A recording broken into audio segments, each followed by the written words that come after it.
Dean Martin, Zsa Zsa Gabor, Paul Lynde, and more let the zingers fly when they roast Peter Marshall on the Dean Martin Celebrity Roast.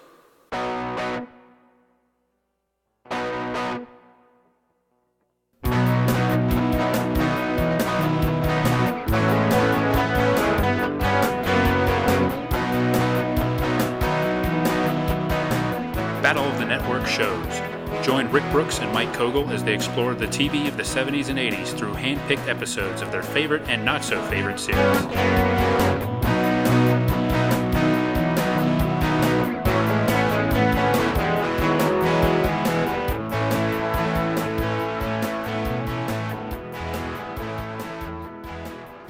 Welcome to another episode of Battle of the Network shows. I'm Rick, here with Mike, and today we're going to be talking about something interesting. We're looking at the Dean Martin Celebrity Roast. Ooh. A long-running series of specials. I guess it was kind of a regular series in the 1970s. Each time out, they looked at a different celebrity. They would do a conventional roast with a group of guests on the panel, hosted almost always by Dean Martin. And the one we're looking at today, the man of the hour, is Peter Marshall, who was, of course, host of Hollywood Squares for many years. That's what he's most known for, but he's actually still around and had a long and distinguished show business career. Apparently, he wanted to be a song and dance man, too, right? Yes, and that's what he's doing today. He still performs as a singer, and good for him, still going strong. And I don't know what your plans are. I don't intend to roast him today, but I feel like he got burnt enough. Oh, he sure did. He sure did. I might roast some of the roasters, but and some of the technical aspects of this. Yeah, this is an interesting show. And first, let me say that this is one of the ones I had my eye on talking about this. I think when we started the podcast. It kind of goes in the category of quintessential, to me, 70s, 80s, show-busy type shows. Mm-hmm. Kind of like Battle of the Network Stars, which we've already covered, and Love Boat, which we've already covered. So this is one of the big ones for me, but these episodes in this show wasn't widely available until now. Somehow they've quietly wound up on Amazon Prime. Yeah. But they've been on DVD for years through Time Life in a big box set. And I think many people would be familiar with the Infomercial that's run many, many times on stations around the country and cable networks running clips of the Dean Martin Roast. Yeah, and of course, some people might be familiar with the modern version of them that have been on Comedy Central. Mm-hmm. So a similar thing, I think one of the things we'll probably get into is the difference in celebrities now and then. Yeah, I think that would be a good thing to discuss, definitely. And I mean, one difference just physically is like this being old school. The dais is just two long tables and a podium. Yeah. Where those Comedy Central ones is like people spread all over the stage and lounging and a different feel. It looks like it was designed more for, even though this was a television event and it was held at the MGM Grand. It was where they taped these. It wasn't necessarily maximized for television production. No. It looked like it was just like somebody set up an event like in a bingo hall or something. Right. Just like you'd have a roast in real life or something at the VFW or whatever. Yeah. Did they do roast people at the VFW? I bet they do. Yeah. When I went to church as a kid, they once roasted the pastor. Really? Yeah. It was a little more tame than the Dean Martin roast. I would think so. And, I'm sure there was less alcohol involved. Was Nipsey Russell involved? No, I kind of wish he had been. Yeah.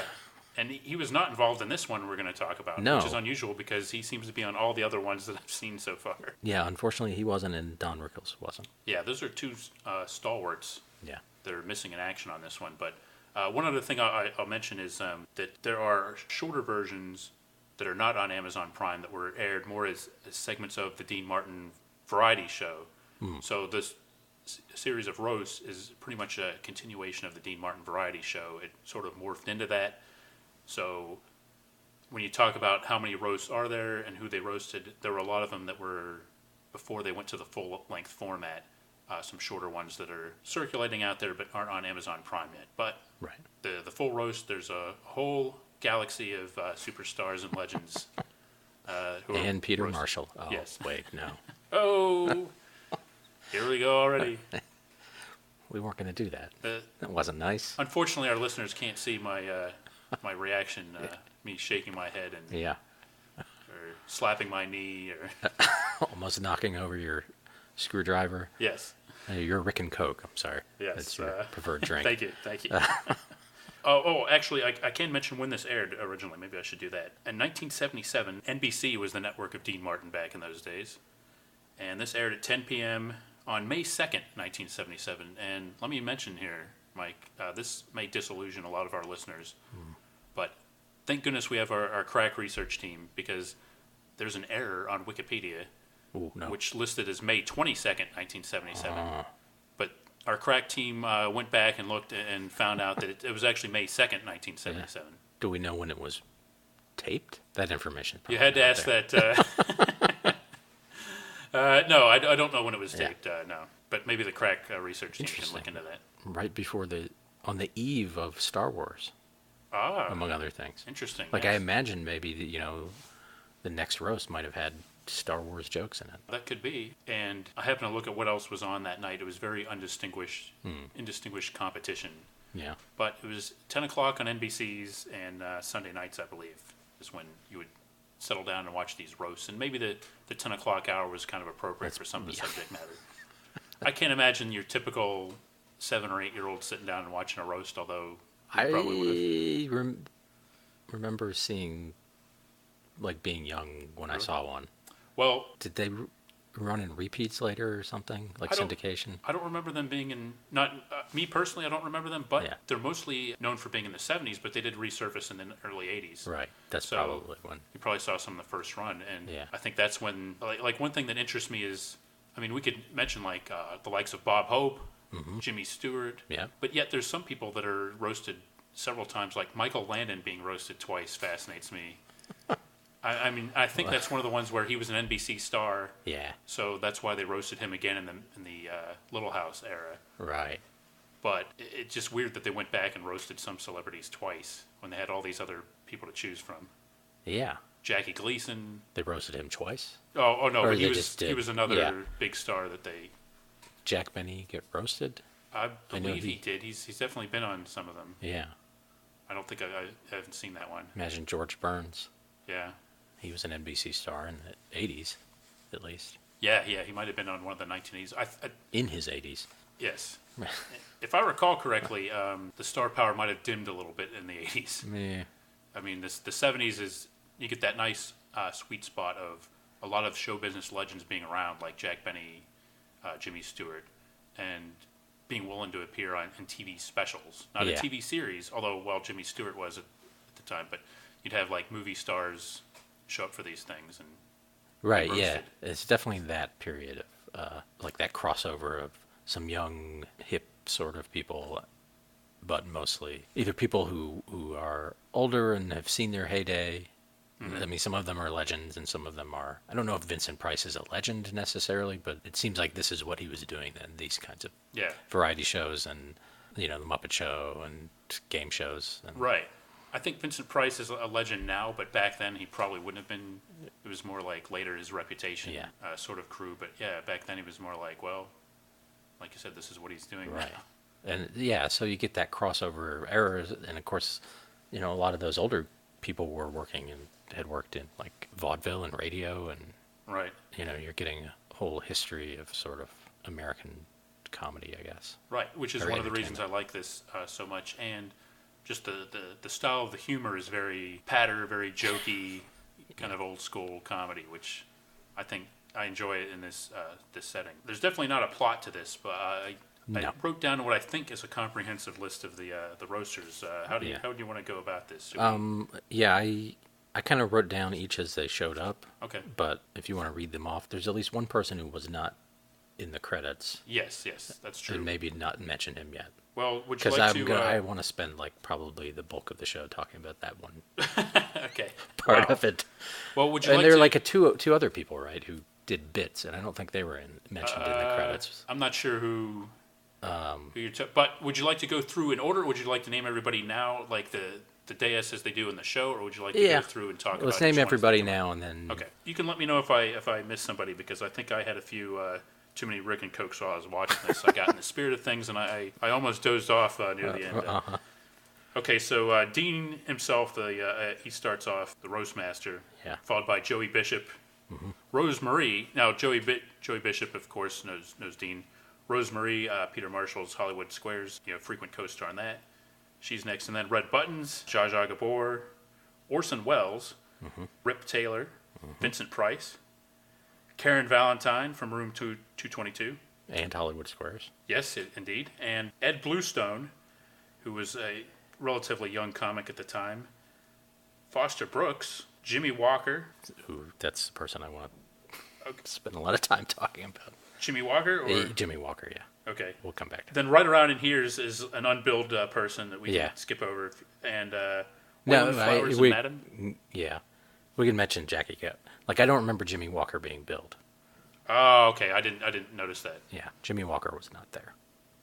This is what I want to get into. Okay. I see what you... Yeah. But then I've got Jack Carter, Paul Lynde, and... Did I miss anybody? Because Peter Marshall kind of closes with some... No, that's it. Did you... Foster Brooks, did you say him? Yeah. So quite an array of old school and new school there. Yeah. And by getting into some of these people, we can definitely talk about the production of the show. A good amount of people, Hollywood Squares people. Oh, yes. Yeah. Did I mention Paul Lynde? You did, yeah. Like, he was the last before. Yeah. Yeah. So he and Vincent Price and Karen Valentine and Rose Marie were all Hollywood Squares regulars, I guess. I mean, you're only ones I'm sure Rip Taylor was, too. Yeah, I'm sure he was on there. I don't know if he was more known for other game shows, but you're missing like Wally Cox and Cliff Arquette and not too many of the other big ones, I would say. Right.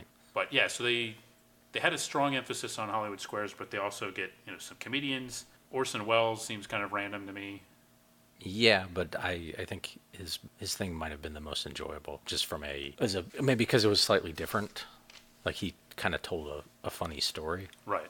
I mean, completely invented, and it had jokes in it. Yeah. But it was like this one narrative about why he didn't write his speech. Yeah. And just, I love some of Orson Welles' actual quality work, of course, but it is fun to see celebrity Orson Welles. Yeah.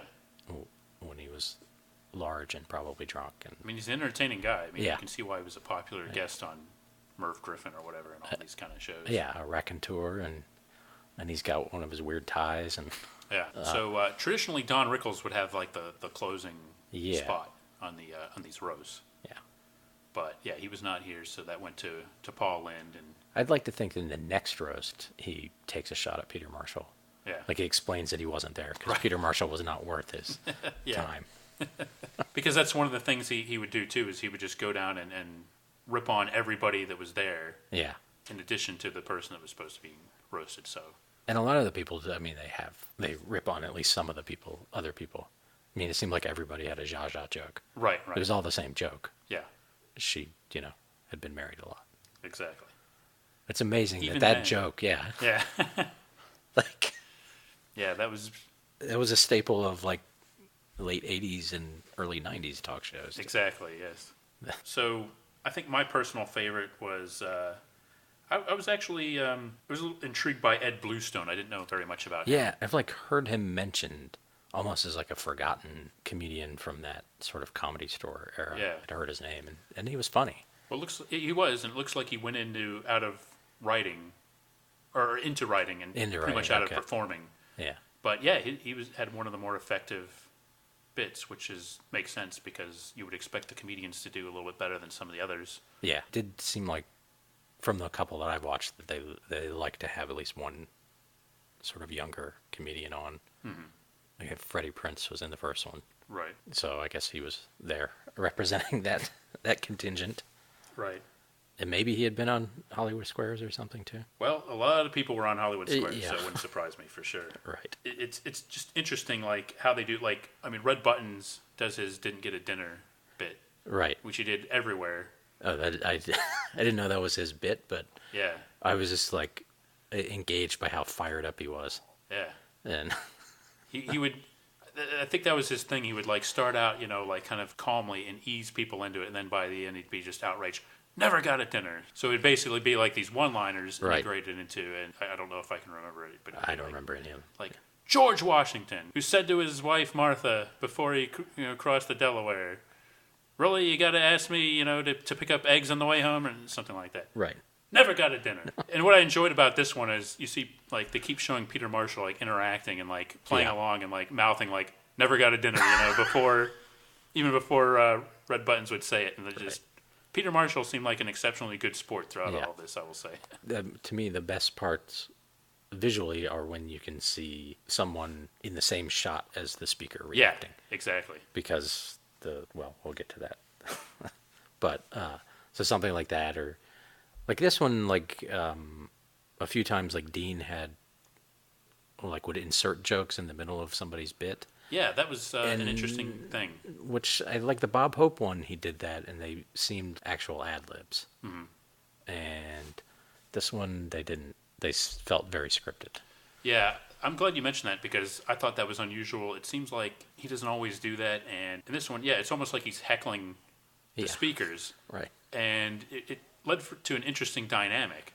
But yeah, like there were a couple times where people would actually like pause and look to Dean Martin, and then he would give his like zinger. Right. But it was interesting. Like I don't know what decisions were. I highly doubt that any of what he did on any of those roasts was ad lib. But but he did that to Zsa Zsa like 2 or 3 times, and and it felt very scripted. But then like one of her responses made him laugh in a way that almost felt like.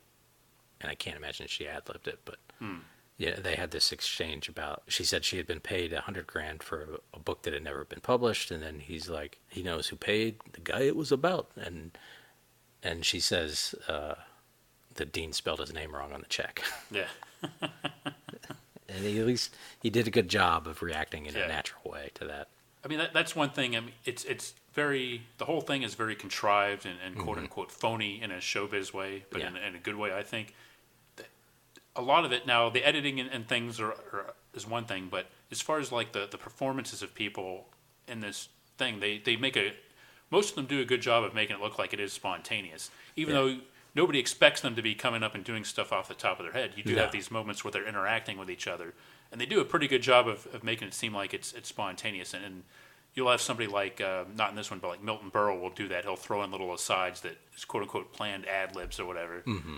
And it leads to an interesting dynamic, but the whole thing sort of creates the illusion that, you're just watching this show business event where everybody's boozing it up and maybe saying a few things that they didn't plan to. Right. There were 1 or 2 shots of the audience where you could see the cue cards.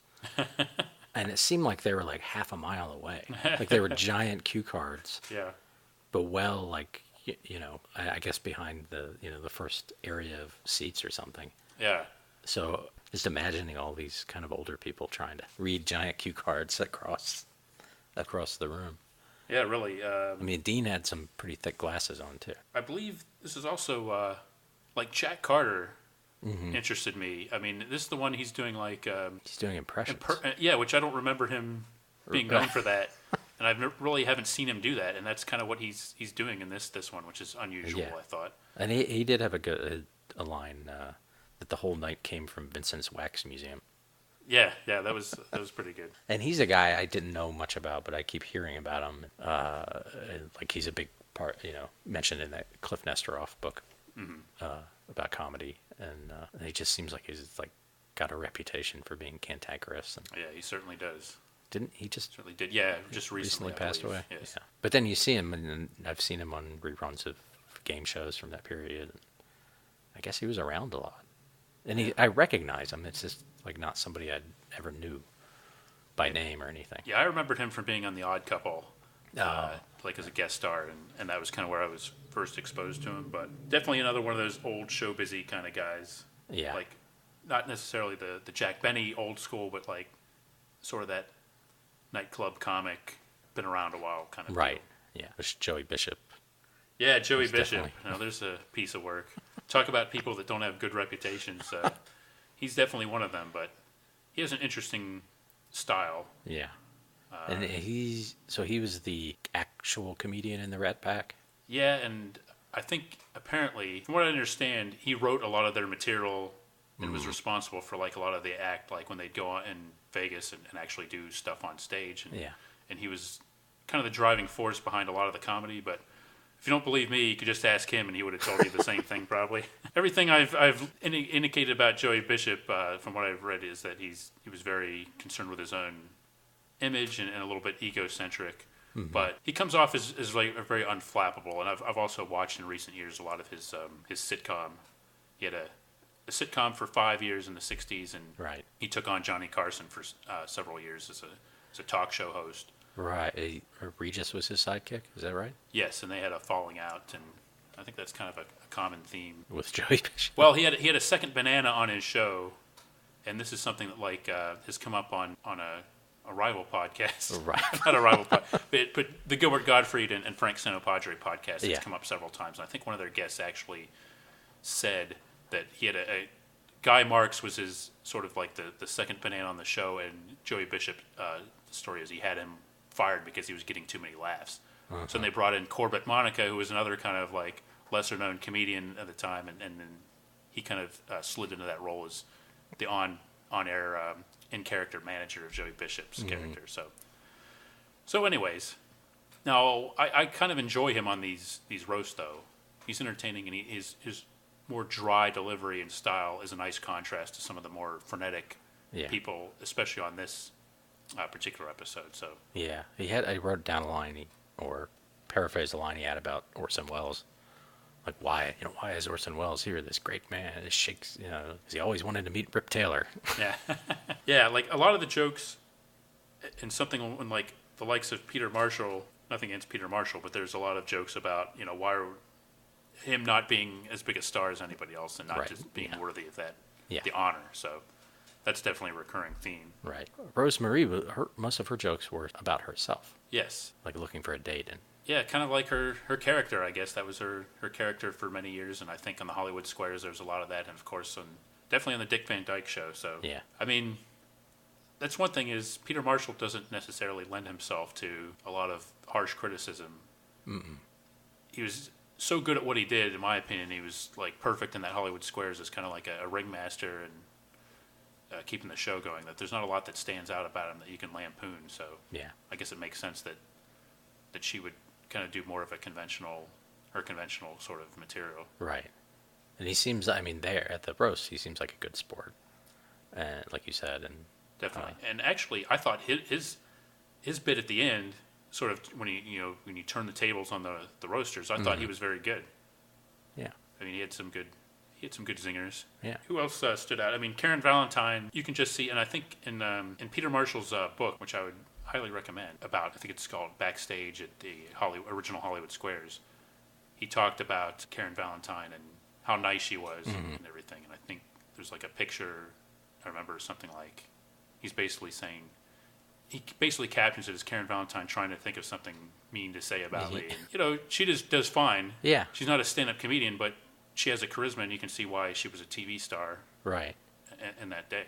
Yeah. She's not someone I'm overly familiar with, but I agree. Yeah, I'm a big fan of that Room 222 show, yeah. and I definitely like her a lot on that. And she seemed like somebody that didn't have a huge career after those, but networks kept trying to build things around her and putting her on. I don't mean that in a negative way, but you can see why they would, because she's just a very endearing personality on TV. Yeah, and that actually, I think when I was watching it and thinking about her being younger and having been on a show reasonably recent to that time, like had me thinking about the younger people who do or did like game shows and stuff. It's more understandable if somebody's an older celebrity and kind of ready to take a break and but just wants to be out there a little bit, like Vincent Price or somebody who's probably not acting a lot but still wanting to work a little bit. But I wonder about a younger actor already going to that well. Are they just filling space between jobs, or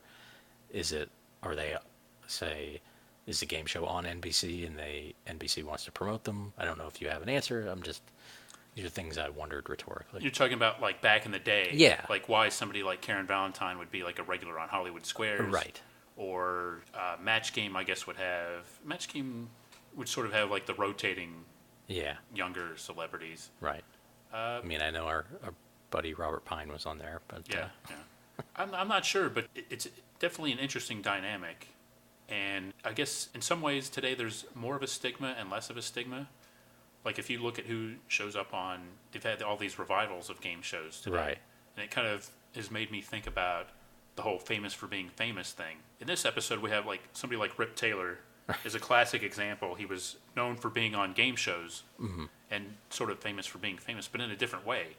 Today, the famous for being famous is more reality stars. Yeah. I mean, Rip Taylor had an act. Yeah, he had been on He was a comedian. television for years, off and on before. Yeah, he was a working professional entertainer. Right. And I would distinguish that from like somebody from Teen Mom, Yeah. for example, being a celebrity and showing up on, a match game revival. I don't think that's happened, but No, I think they've used mostly actors on that. But I looked down my nose at that kind of celebrity today. But while I was watching this, I was sort of thinking, well, how different was it back then, and why do I find that different? And I think it's the show business background. Yeah. Like, I think probably Rip Taylor, I mean, he was a working comedian, and then he found his thing where, whenever he started just running around and throwing glitter and all of that. Right. And then it became more about that, which isn't really an act exactly, but it became about, this guy with the crazy mustache and the crazy hair and throwing glitter. And I guess a little bit of a biting wit. So at least he worked his way up. Right. And, and then he cashed in, because entertainers, certainly in that period and before that, art wasn't really a huge consideration for a lot of them. Yeah. Paying the bills and True. fame and whatever. And I guess fame as a way to pay the bills. Well, also, I think there was more of a distinction between TV and film, but also Hollywood Squares didn't come too long after there was a tradition of panel shows, Right. panel game shows, where it wouldn't be seen as a really big deal to have visiting celebrities come and sit in, maybe not be permanent regulars on it, but they would participate in something like I've Got a Secret or What's My Line. Right. So that was sort of seen as acceptable. Like if you look at the old Password episodes, they got some pretty big stars to show up on Password and play the game. I guess maybe because they just enjoyed it. But I don't know the exact answer to your question, but it's something that's interesting to think about. Maybe she just enjoyed it, being on the game show. Yeah, well, it was a regular gig of Yeah. hanging out with your friends and having fun. That would also give you time, I think, to...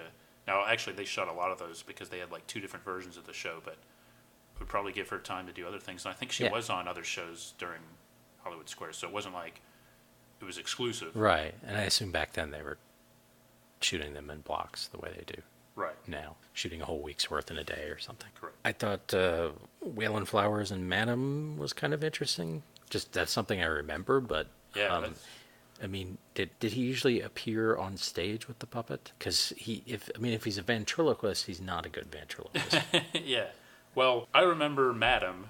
She had her own show, right? Yes, Madam's Place. Right. And I believe they were on Solid Gold regularly, and that's kind of where I remember first seeing them and being on talk shows and things like that. And I believe that the emphasis was on the Madam character, so Right. this is a little different, but... Yeah, he might just be puppeteering her, and that's fine. But you can see, and like if Jim Henson had Kermit the Frog, and you could see Jim Henson, you would see his mouth moving. So Yeah. it just, I guess, surprised me. But then once he got into it and was like, he was definitely interacting with people and like putting the puppet in their faces and things, and I thought that was fun. I don't remember any of the jokes or anything, but well, she was coming on to Dean, I think. That was So Madam is like the puppet is like an old lady, right an old entertainer lady, I guess, or I don't know exactly. with a sardonic wit. Yeah. And it's kind of like one of the more forgotten acts on this show, but Waylon Flowers and Madam, they were fixtures of the 70s and I guess early 80s. Yeah. So it was kind of nice to see them show up. This is definitely one of the, maybe I'll go ahead and say this here. This is definitely one of the more flamboyant lineups of roasters that we've seen, I think. Yeah, right. We're talking Rip Taylor, Vincent Price, Waylon Flowers and Madam. And Paul Lynde. Paul Lynde? Yes, Paul Lynde too, and just in the flamboyance of their personalities, of course. Of course, yeah. But it definitely stands out. It sort of adds to the and Waylon Flowers and Madam kind of, because I think Madam, I could be wrong on this, but I think it's supposed to come from like the drag queen tradition. Okay, yeah. So I wasn't sure. There's definitely kind of, it adds to like the camp factor Yeah. Which is not inappropriate for something like Hollywood Squares, but... Right. And Waylon Flowers and Madam were regular guests on Hollywood Squares, too. Yeah, so. That makes sense. And then that whole period, there were people like that who were not out, but sort of everyone knew. Right. And there was code in the way they were presented, or they presented themselves, and being flamboyant or whatever. I mean, because Rip Taylor's making jokes about having an ex-wife, which maybe he did. I mean, right, and that would happen with, to a lesser extent, Paul Lynde and and now like, Vincent Price, because I mean, I never thought of anything about him until like those Bill Hader sketches where he's having parties and like Liberace's there making, and he's trying to tell him to keep it right. And I kind of looked that up because I was curious, and I mean, I guess there's no definitive information about that. His daughter thinks he was bisexual, but he's the only person anyone comes close to making a joke about. Yeah, well, I would say, that makes me think of a couple things. One is the Vincent Price of the 1950s and 1960s is a far cry from the Vincent Price that we see here. Right. The horror icon Vincent Price was something that I see as one character, and then the Vincent Price, the celebrity, it seemed like maybe, just off the top of my head, maybe his role in the Brady Bunch was kind of the transition, if I had to put a timeline, because everything after that, he seems to be like a different persona than the one before. Yeah. And actually, I think if you hadn't seen a lot of Vincent Price, but you watched, like, The Fly or some of the old horror movies where he's playing mad scientist or whatever, and then you watched him on this roast, it would be a little jarring, because it's like, whoa, it wasn't quite what I expected. Right. But I think, I'm glad you mentioned, there's definitely a lack of commentary about that, which is interesting because you and I have talked about this off air. How, if anything, there's definitely an anything goes quality to these roasts. There's much more racial humor. Anytime you have any African American on the panel, you're going to get a slew of jokes that would never be done today. Right. But you've got several people that you might expect there to be jokes about just because of their persuasion, and they pretty much avoid that, which is kind of like, I guess, sort of like the unspoken deal, like with somebody like Charles Nelson Riley on the Match Game. You would sort of allude to it, but not directly address it. So I forget the setup, but Vincent Price says something, and then Dean says, "You must have a crazy mixed up love life." Yeah, Vincent Price is talking about... It's like furniture. He's talking about like his bit was sort of talking about how cultured he was and how uncultured everybody else was, and he talks about things that bring him joy, and I think he mentions like an antique lamp or something like that. Yeah, several pieces of furniture, and he mentions a lamp, and like a real specific piece of antiquery or something. And Dean Martin says something like, it's something that it would probably go over a lot of people's heads. But, right. And maybe he's just not alluding to anything other than just a guy going on about lamps. But, right. And, I mean, his whole thing was fascinating, too. So he was basically being faux pretentious. Yes. And claiming he was better than everyone there. And he's the only person who got saddled with doing racist jokes. Because, of course, the person he's making fun of wasn't actually there. But, and they weren't, I mean, not that there is a good racist joke, but they weren't clever at all. Right. They were like really bottom of the barrel, simple jokes, and it's like, well, why did he have to do that? Yeah. I mean, and it seemed like, so he makes some jokes about Jimmie Walker, and it seems like, okay, so, and up until Jimmie Walker's own performance, I was going back and forth, like, is he there? Mm-hmm. Or because I had heard, like, Jimmie Walker's talked about basically having been asked to like film bits for these, or film just footage of him laughing, and then they would insert them into shows, which seems ridiculous, but as soon as he showed up the first time, I'm like, did they mention him in the open? Because I don't think they did. And then he was there, so I actually like counted every time they had a shot of him laughing. I think it's 11 or 12 times. Good work. I didn't count how many shots were the same shots, but I would say there were not 11 or 12 different shots. Right. There's definitely one of him like kind of pounding his fist or palm with his fist. Yeah. He was so into it. Right. So at that point in it, I thought, okay, he's not there, and the only reason they added these inserts was so Vincent Price or someone could do racist jokes. I see. A roast is not a roast without a couple racist jokes. So then he finally does his thing, and he's never in a shot with anyone else. He comes up, he does his bit, he pauses for laughs. There's laughter from somewhere. Yeah. And you look at the dais, well, he's not on the dais. Right. You look at the side of the table he's supposed to be on, all those chairs are filled. So, and he didn't come from off stage because all the shots of him laughing, he's sitting at the table. So that whole thing is fascinating. Like, why did they just not have enough material to fill the time? So they got Jimmie Walker to do this. Did they know in advance so Vincent Price could do that joke? Yeah, exactly. Or did they have Vincent Price come back and film that? Those are pertinent questions, and that's one of the reasons I'm fascinated by the production of the show. And maybe on the DVDs there's information about this. Yeah. I think the producer, Greg Garrison, seemed like he's been active in preserving the legacy of the Dean Martin variety show that arose for years. Maybe he's written something about this. I'd like to know more about that, because I'm wondering the same thing, like, what would you gain by banking some of this material, unless there were logistics that prevented a certain celebrity from appearing and you had to do it later. Yeah. But yeah, the idea of banking material and inserting it later, because you would think during the actual taping of the show, you would shoot enough footage and edit it down. Right. I mean, you can tell the editing is choppy enough that they're clearly editing way down. Yeah. So it doesn't seem like you would have to insert somebody that's not even on the dais into the Maybe, program. It makes no sense. They thought it wasn't funny enough. Yeah. So we know Jimmie Walker's going to be funny, so let's bring Jimmy in. I don't know. But in that situation, it seems like, well, we could go with like 45 more seconds of red buttons to cover for 15 seconds of somebody else that's not funny. Yeah. So it's very strange. And then even for the people that are there, and it's not as obvious in this one as some of the other ones, but they are reusing shots of people laughing a lot of times. And, oh yes, definitely. Like the first one is a Bob Hope one, and maybe they were learning how to do it still, but like I made a joke to you that you could have a drinking game on that based on how the levels of the drinks in front of Bob Hope keep changing. Right.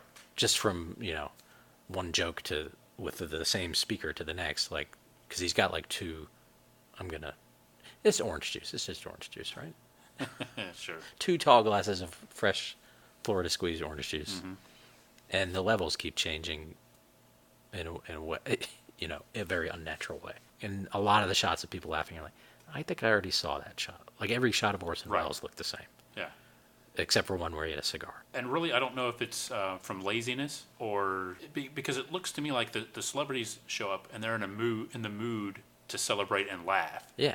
And I think they probably exaggerate because they're performers. Right. But I don't think it can't be the case that they only got 1 or 2 good reaction shots from each celebrity. It seems like it's odd because it's a combination of lazy and not lazy. Because on the one hand, it's so heavily post-produced that you can tell that they're doing all these shenanigans and insert shots. Yeah. But why bother to do that? Because it seems like it would be one of the easiest things in the world to film is you get a bunch of celebrities and right. It didn't seem like you would need all that much editing after the fact. Yeah. Maybe you edit for the quality of the material, but as far as like reusing all the reaction shots, that I don't really get. But right. I mean, it's kind of surprising even that it's not just like live to tape. Yeah. Which clearly it's not though, because of all the shenanigans. And there are shots where you can see the dais and the audience, so there was an audience there. Yeah. But the laughter seems not from that audience usually. Yeah. Or sweetened to definitely. A huge degree. And it's a big audience. It's a pretty big space. Yeah, at the MGM Grand. Yeah. A classy venue. Yeah. I mean, there's a balcony. They get all kinds of high rollers in there, or tourists that are in the mood to laugh themselves. They're seeing a bunch of big stars. Right. And that would probably be exciting. Like if you'd gone back in the day to Vegas for a show and that was the show. That'd be pretty exciting. Get to see Rip Taylor in person. Yeah. I'm sure that never happens in Vegas. So, should we talk about, like, do you have a particular favorite type of reaction shot? I liked Orson Welles because he always looked like he was crying almost. Yeah. That was good. Like you mentioned Jimmie Walker pounding his fist. That was a good one. Dean kind of falling over. Yeah, which might just be. He's always got like kind of like slapping the table and just. Yeah. I think in general, not so much on this one, but I think in like the Bob Hope one, there was a lot of this. But I like the sort of silent, like, oh, you got me, you son of a gun, kind of thing, and like that's a good one. Like you're laughing but trying not to laugh out loud. Yeah. Like in a good sport kind of way. I love that reaction. Yeah. I think there was one of Vincent Price with like a cigarette in his mouth. Yeah, there's and that was again, it's stuff you don't see anymore. Yeah, but people smoking cigars and cigarettes, and not that I'm saying those are good, but it's cool to see. Yeah. And every now and then you get the "oh no, he didn't" kind of shot. Yeah. And Remember, at least once there was one like Rosemary, like hugging, I think Vincent Price, maybe. Like somebody made a joke about him and kind of leaning on him, hugging him. And I like that. I'm like, that's good. Well, that's genuine. You know? The burying your face in your hands one is great. Yeah. I think Peter Marshall did that a few times. Usually, like the roastee will do that a lot. But then there's the other ones who are like, oh, that's so outrageous, and like just somebody else on the dais does that. I love that too. Like they're just kind of shaking their head while they're doing it. Yeah. You gotta love that. Does anybody? This one I don't think, but I'm sure other ones somebody does like a slow burn reaction too, right? I think some of the older celebrities I think I've seen do that, but the And show's then not really break into shot laughing. to accommodate that too. Right. Yeah. You know, it's pretty fast paced, and that's another thing. Like the reaction shots, they don't really linger. No. They're very it's tightly quick editing. Yeah. So it doesn't really accommodate like the slow burn as much as maybe I would like. Yeah. It almost seems like they're edited to a very specific count. Yeah. Like there's 3 or Yes. 4 of them, and it's just like boom, boom, boom, boom. Yeah, it seems very formulaic. Yeah. At times. That's almost jarring. Like when it happens, like it's just so fast. Yeah, I agree. Yeah, I think. So we didn't mention Foster Brooks much. We should definitely mention Foster Brooks. Like that's another person. The name I recognize, but I don't think I knew him. And so seeing him I think the Bob Hope one was a little better. But so basically, his deal was playing a drunk. Yeah. And he's very good at it. And then, like as a friend of the show, Dan told me, people realized drunk driving wasn't funny, and his career pretty much ended. Yeah. I mean, he seems pretty old anyway, or fairly old. I don't think we talked about him, but he had a regular role on Mork and Mindy for a while. Oh yeah. But it certainly wasn't the episode that we covered. And it's weird because he had steady work before this and after this, but not so much after this. You're right. It definitely once he ditched that gimmick. Yeah. That was kind of definitely a transition, but you can see he's a little bit older than, well, I guess maybe not older than you would expect, but at the time that this was made, he was in his late 50s, I believe. Yeah, so. he looks old. I mean, yeah, he's got a white beard. And, right. Yeah, he was on crutches, and I wasn't sure if that was part of the bit this time, or he just actually needed crutches for something. But and I always find it fascinating. Sorry to interrupt you. So in this he plays a character. He's always playing a character, I guess, when he does this. But he's an old NBC programming executive named Todson Quigley, and he talks about the way game shows used to be, and he had some of his jokes are funny, not just the delivery of them, which involves a lot of sort of trying to hold back burps and hiccups and not fall down. Right. I mean, it's the kind of thing that's it's ideal for something like this. I don't know if I would really enjoy 60 minutes of it. No. But like this, or if there were just like a of, scene in a sitcom. Right, or a sketch or something. You need a drunk guy, yeah. I always found it fascinating that he was on a lot of these roasts. So you have a guy whose shtick is doing a drunk act on Dean Martin's show, whose shtick during this time was doing a drunk act. Right. So you'd have like dueling drunk acts. I find that interesting. And Dean loves it. Yeah. I mean, good for Dean for not being threatened by that or anything. And I wonder if he probably showed up on Dean's variety show too. Yeah. Maybe were both drunk. Yeah. Or playing drunk. I know, there's different thoughts on whether Dean was really drunk or playing drunk or in between, but... right. Foster Brooks is more of a staggering, like, slurring drunk. Yeah. Dean Martin's more of a just doesn't care kind of drunk. I guess there's a distinction there, but... Yeah. At the end of the day, they're both doing a drunk act, really. Yeah. He wasn't doing too much of it in this, other than, turning ladies and gentlemen all into one word. Dean, you mean? Yeah. Yeah. Ladies and gentlemen. Yeah. But he's just a likable presence. Yeah. Well, the other thing is, like, a lot of the other roasters that come on the show would always make drunk jokes about Dean Martin, too. Right, yeah, of course. But, yeah, Dean...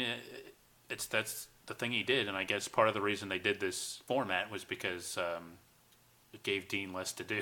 It was a little bit easier than doing rehearsal for some sketch or something. Just it plays to his strengths, like you say. He's an entertaining personality. He's a star. Yeah. Even in a ridiculous setting like this, Dean's great. I got no problems with Dean on this show. Yeah. That Jackie Gale, I don't know what was up with that. Yeah, that was odd. So he's introduced in character. Yeah. And he's like a cabbie or something. Yeah. I didn't even know who he was. Like, yeah, he was not billed. Someone said his name later. I'm like, oh, okay. Yeah, they referenced him. Yeah. Yeah, and he was there the whole time on the dais, right? I don't think so. No, I think he walked in and then after he did it, he sat down. Okay, right. Yeah. He stuck around afterwards. Yeah. Right. Yeah, that was an odd thing. And that was, Whale and Flowers and Madam came on too, like that, like from off stage. Yeah. I think they left though. Yeah, and it didn't. Jackie Gale, he was like Harry Butoff or Butoff or something. Yeah. I don't know if that was supposed to be a gag. But he had one of the, he had a pretty lengthy segment, it seemed like, too. Yeah, and I don't know anything about him. Other than, he's clearly a comedian because his name's Jackie. But, Yeah. I mean, he was an actor. He had roles in different things, but I think he was on multiple of these roasts. Yeah. Maybe he always did characters on those. Yeah, that I don't know if he always did it in character, but I know there's some of them where he was just basically doing it as Jackie Gale. I think I don't know if it was I don't think this was a recurring character for the roast, but I was a little puzzled by that as well. Yeah, I have a note here that says Dino does impressions. Do you remember him doing impressions? Dino doing impressions. Yeah. Was that in response to like the Jack Carter thing? I think so. Yeah. Oh yeah, that's right. He did, and they weren't good impressions. Jack Carter did one, and he did like his own version of it. Yeah. And then he said something about Richard Burton, and I think Dean Martin did a Cary Grant impression. Yes. Close enough. Yeah. And then Jack Carter did an actual Richard Burton impression. Yeah. I'm not a big aficionado of Jack Carter's stand-up routine, but no. I never would have expected Jack Carter to do a Richard Burton impression. No. That's kind of a surprise to me. So, yeah. And Paul Lynde didn't... It seemed like his segment was a little shorter than you might expect. Yeah. But he wasn't really a stand-up comedian, and in fact, like his quote-unquote ad-libs were, written on the show, but right. The show was brilliant at making it seem like it was off the cuff. So this format wasn't necessarily ideal for him. Yeah. But if he had been making cutting remarks all through. Yeah. Like jumping in and making. Yeah, you kind of doing what Dean Martin was doing. Right. That I would have expected, and they had a lot of reaction shots of him, but because his persona is a kind of mean persona, right? Yeah. Besides what Gilbert Gottfried's heard about him. Right. Yeah. But he's definitely he was a TV personality at the time, and someone that everybody would have expected to see on this kind of event. And he had a very sparkly tux jacket. Yes. Like the pinstripes were sparkly. Yeah, he's definitely somebody that always fascinated me. Like, what was the deal with Paul Lynde? And anytime Paul Lynde turns up in something, I'm at least going to check it out. Right. He did the notorious Halloween special. Yeah. Around this time with Kiss. Right. And Florence Henderson. That kind of things. And I believe Karen Valentine made fun of him for having 3 shows that got canceled. Yes, he did. And I've sampled some of those shows. That's the kind of thing so there's I'm interested in. Paul Lynde show. Yeah. And was that a sitcom? Yes. What were the other ones? Temperatures Rising was a medical show. Okay. And that one, I haven't seen much of that, but it's actually supposed to be a quality production. The Paul Lynde show was a family sitcom where he was sort of like a exasperated family man with a couple of teenage kids. Yeah. And that's just like a very regular standard sitcom. Mm-hmm. And one of his big breakthrough roles was playing an exasperated dad in Bye Bye Birdie, I guess. So So that's probably where that came from. I don't know what the third one is offhand. I'm assuming another sitcom, but I don't know what it is. Right. And then he was on Bewitched. Oh, yeah. He had a recurring role on his Uncle Arthur, of course. Right. And Uncle Arthur was where he was really, kind of the acidic personality, probably more so than those other shows. Right. And then he was like the rat in Charlotte's Web. Oh, yes, that's right. Yes. Probably some other animation voices. Milestone of the 1970s, I guess. Yeah. Charlotte's Web, the early 70s. So. Yeah, but still most known for Hollywood Squares, and I think he resented that. But he usually put pretty good show on when he was motivated. But he definitely had his personal demons. But you don't see any of that here, and he was a fixture of the Hollywood Squares. So yeah, it would have been weird not to have him here. But Yeah. I thought his segment was rather undistinguished, is how I would say here. Yeah. I did notice that maybe the head writer was Harry Crane, who I've heard mentioned on the Gilbert Gottfried podcast. Yeah, he was a big Jackie Gleason writer and longtime vet of show business. Right. So Was a piece of work. yeah, Yeah. yeah, he definitely had credentials, though. I mean, assuming that he was the one actually doing the work on this one. Right. They didn't mess around, but yes, they had, I guess, a staff on this show. Mm-hmm. I'd like to think that at least some of these celebrities showed up with their own material and at least came up with an idea or concept. Somebody like Foster Brooks Yeah. could probably go out and do whatever and just mention Peter Marshall at the end, and you're fine. Right, and the Orson Welles, he made it seem his own. If he didn't write it, he definitely made it that way. Of course, I'd also like to see him hear the audio, him reading over it and berating the writers. Yeah, that's always fun. A lot of comedians back then had their own had writers anyway, but and now as well, they don't like to advertise that. I think as far as like overall star power, this is not one of the more dynamic roasts, but to me, this was a collection of a lot of interesting people. right. And I think one of the reasons we picked this was because there are a lot of celebrities on here that wouldn't necessarily come up in other shows or haven't so far, but they were big, important in their own right. Yeah. Somebody like a Zsa Zsa Gabor, you mentioned, Zsa Zsa jokes were huge for years. Right. And this was years after, she was in Queen of Outer Space or whatever. And she was Zsa Zsa. Yeah. And she was famous for being married many times. And Right. so- I guess she's the closest thing to that sort of celebrity, even though she did act a little bit. But like sort of more of a socialite kind of. right, her sister did more work Right. than she did. Like I couldn't even name anything Zsa Zsa acted in, Yeah. other than maybe a cameo as herself in a Muppet movie or something. But Right. It's definitely a motley crew of people, and I'm frankly glad because to see definite evidence of the whole Jimmie Walker thing was pretty exciting. Yeah. Even though we had to endure some bad jokes about him. Well, it's definitely a relic of a different time. Yeah. I like it as a snapshot, and the fact that you get all these celebrities. I think if you were to sit down and watch like 2 or 3 of these at a time, there might be a certain sameness because they're using the same kind of reaction shots because it's so formulaic and the material is very similar from roast to roast. But I think it's something it's great being on streaming because it's one you can kind of look at the guest and say, oh yeah, just sit down and watch those. I think it's a little addictive from that standpoint. Yeah. So I'm really enjoying watching them. It might be a thing you could actually schedule in the same way they scheduled. Watch one every 6 months. Or 3 months, or however long. Maybe they were doing quarterly. I don't know. Well, it's definitely undemanding viewing. Yeah, it is. You do need to know that some of it's not going to be cool or polite. I guess know that going in. And some might see that as a plus. Right, and I mean that's still the style. That's the nature of roasts. Right. But It's kind of jarring, maybe to a modern sensibility, but yeah. It definitely wasn't out of place at the time. I mean, I guess some of the other ones where they do like the racial stuff, usually the targets then get a chance to sort of make jokes at the expense of the white people, Right. Whatever, like Nipsey Russell or Freddie Prinze. Freddie Prinze, Flip Wilson, Mm-hmm. Will Chamberlain's in one, I think, the Sammy Davis one. Yeah. Yeah.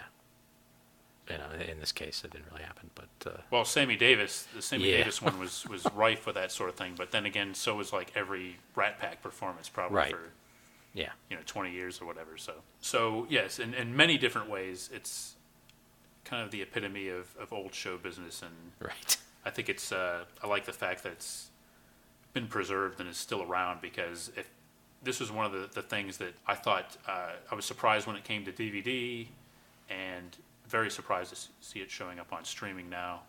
And maybe it's not the kind of thing that would be heavily advertised, but I'm enjoying it. I'm glad it's there. And there's not many other formats like game shows, things like this, and variety shows have issues with music clearances. The advantage of these is I guess they don't have like a lot of musical numbers. Although I think a few of them might have had the gold diggers, like some of the ones in the Dean Martin show. that were shorter segments. Maybe that's why those aren't as readily available. But yeah, you can just roll these out there and see a bunch of celebrities, old and new, a mix of all kinds of show business icons, and that's one of the reasons I like this series so much. I'd like to see the Dean Martin show. I don't know if I've ever seen. Yeah, well, maybe some specials he did. He did some specials in the 80s. Yeah. Right? But I've seen clips, and it's famous for him breaking up and all of that. But yeah, and that's actually another one, even better than the roast infomercial, possibly, is the Dean Martin show infomercial. And I think there's some kind of legal dispute with that. I don't know if those are in print, the big collections that they did, the Dean Martin variety show. Yeah. But you watch like 30 minutes of those, and it looks like the best show ever. I mean, again, it's tightly edited. Yeah. And probably the show itself was, but yeah, you had the whole shtick of the celebrity showing up, and surprising him, supposedly, and just coming out on stage, and Dean doing the clapping his hands together and putting his arm around the celebrity, like, oh, it's Jackie Gleason, And so, yeah, I would like to. If that showed up on any kind of streaming, that'd be game, set, match. We'd never leave the house, probably, right? Because there's tons of stuff you could go through with those. Yeah. But I'm happy to have the roast for now. But yeah, I'd love to see more of the Dean Martin variety show. And a lot of that has come out on DVD, but I think those are edited as well, a lot of them. But I think I know they have come out with collections of full episodes as well. So they're out there. Okay. I have a final question. Mm-hmm. So we've done, I guess, 3 shows in this sort of realm of type of show, not counting roller disco with Chips. So we've done Battle of the Network Stars, Celebrity Bowling. Ah, yes. And this. Do you have a ranking for those? A ranking of like what the of what, like your number 1, 2, and 3. Do you offhand? No. Because I'll tell you, Celebrity Bowling is number 3. Yeah, I would probably say that. I think I'd put the roast at number 1 because of the variety of celebrities, but it's a tough call with Battle of the Network Stars. I love Battle of the Network Stars because of the faux competition. Right. I think the problem, if the quote-unquote problem, and what a problem to have if you're choosing between these two great shows. Celebrity Bowling, it's more confined by the format. Yeah. I like it for what it is, but you get only a couple of celebrities, and it's more like dependent on, well, I'm not really interested in that person, so... Yeah. I mean, if you're lucky, you get Ernest Borgnine in the audience. True, yeah. Ernest Borgnine, he would pick Celebrity Bowling number 1, clearly. Of course. By far. He was invited to a number of roasts and missed them because he was busy watching Celebrity Bowling in the audience. That's right. But I do think Battle of the Network Stars, one of the things is like, they really kind of had to go deep into the network roster to get some of the celebrities. Yeah. So you'd have like some of them that are really like interesting to watch today, and then there's some that are, shall we say, a little bit lesser known. Right. And again, it's something where the format is a little bit more constricting for some things, but I do love it though. I mean, in a way, the roast is phonier, but it's so blatant about being phony. Yeah. And in a way, it's also more honest because you know that the sweat is from booze. Yes. Battle of the Network Stars, it could be booze, it could be athletic competition. True. It could be both. It could just be Robert Conrad yelling at you. That would make me sweat. Me as well. Could be your Telly Savalas and that sun is beating down on your dome. That's true as well. Yeah. And I think that's actually Battle of the Network Stars, despite the logistical challenges of putting together something with multiple events, multiple celebrities, and a live tape shooting, that seems less produced than something like the Dean Martin Celebrity Roast. Definitely. And that'd be the one advantage, is it does seem more spontaneous, and many ways it is, because you actually see the celebrities be unguarded. Right. So, I don't know, maybe I'm kind of talking myself into putting that one number 1. Right. But I'm sure some of them were walking around with like a writer, just in case. Yeah, at the Battle of the Network Stars? Yeah. I'd love to see that. Whispering to someone and then... Yeah. Zing! Yeah. I don't know if... Maybe not. Well, it is nice to think of. Yeah. Somebody wrote that line for Bill Conrad. Bill Conrad? About the... You mean Robert Conrad? Robert Conrad, yeah. Yeah. I'm getting mixed up because Bill Conrad was on one of the roasts I watched recently.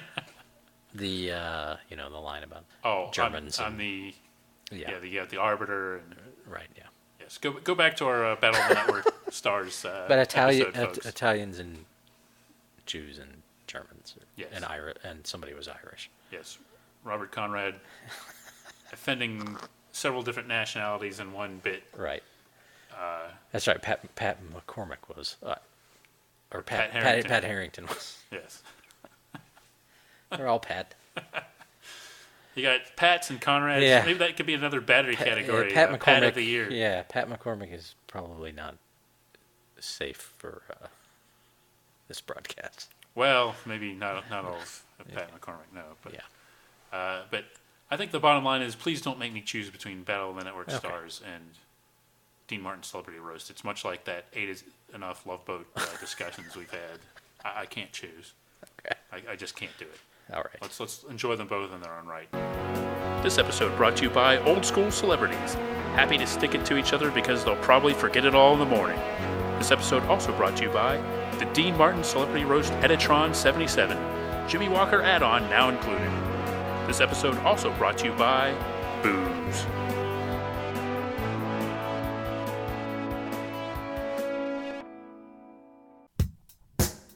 Join us next time for another exciting episode of Battle of the Network shows.